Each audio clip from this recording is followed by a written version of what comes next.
আসসালামু আলাইকুম রহমতুল্লাহ বারাকাতু। আমাদের সম্মুখে যে মাসটি চলতেছে খুবই গুরুত্বপূর্ণ একটি মাস, মুহররম মাস।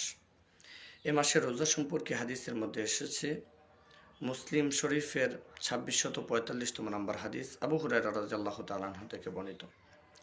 আন আবি হুরায়রা রাদিয়াল্লাহু তাআলা আনহু قال قال رسول الله صلى الله عليه وسلم أفضل الصيام بعد رمضان شهر الله المحرم وأفضل الصلاة بعد الفريضة صلاة الليل।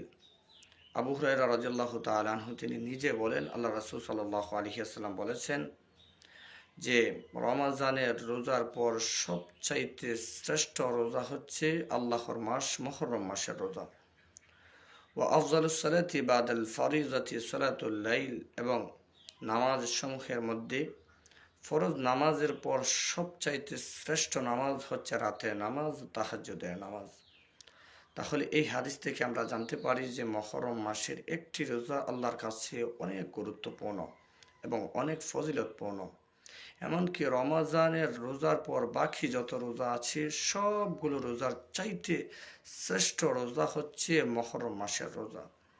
তাছাড়া এই মুহররম মাসের মধ্যে একটা দিন আছে, সেই দিনটা আশুরার দিন, 10ই মুহররম।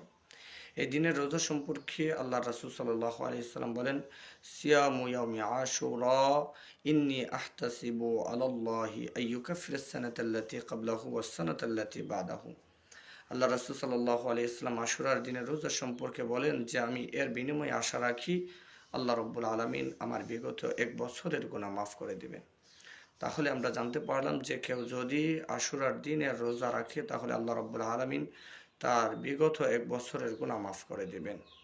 সুতরাং আমরা এই যে 10ই মুহররম, এই দিনটাতে আমরা রোজা রাখার চেষ্টা করব। আল্লাহ রাসূল সাল্লাল্লাহু আলাইহি সাল্লামের অন্য একটা হাদিসের মধ্যে পাওয়া যায় যে তোমরা 9 মুহররম ইহুদিদের বিরোধিতা করণার্থে এই দিনটাতে রোজা রাখো।